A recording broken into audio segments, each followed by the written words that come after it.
Habari na karibu. Leo nataka nikufundishe mambo ya kuzingatia wakati unapotaka kuchagua gari ya kununua. Unapohitaji kuchagua gari au unapohitaji kununua chombo cha usafiri. Ni mambo gani ya kuzingatia ya muhimu wakati wa uchaguzi wako. Sasa leo nataka nikuelekeze vitu muhimu ili usije ukajutia. Jambo la kwanza, unapohitaji kununua chombo cha usafiri. Kwanza hakikisha jipime wewe mwenyewe uchumi wako ukoje. Usije ukanunua gari yenye cc kubwa ikakutesa upande wa mafuta.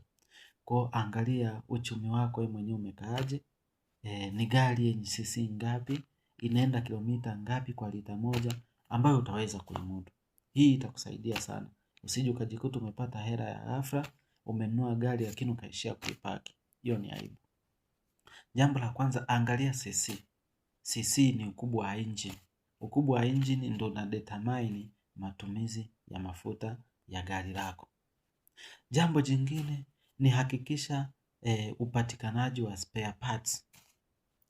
Hakikisha gari lako unalotaka kununua, sehemu unayotaka kulitumia. Je, spare parts za hiyo gari, brand ya gari unayotaka kununua, je, zinapatikana? Usije ukahitaji kufanya service, alafu spare unaambiwa agize Japan, unaambiwa agize Korea, unaambiwa agize mbali kabisa.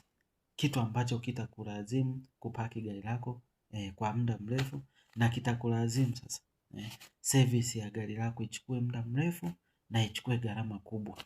Kwa hakikisha spare parts zinapatikana sehemu ambayo unataka kununua hilo gari. Jambo la tatu, hakikisha service za hiyo gari zisiwe service kubwa.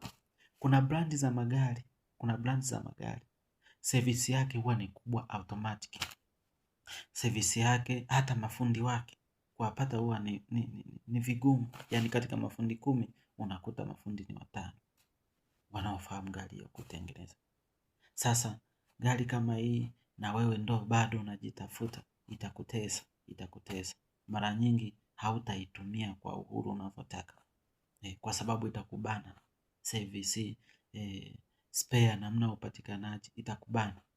Kwa hakikisha gari unayotaka kununua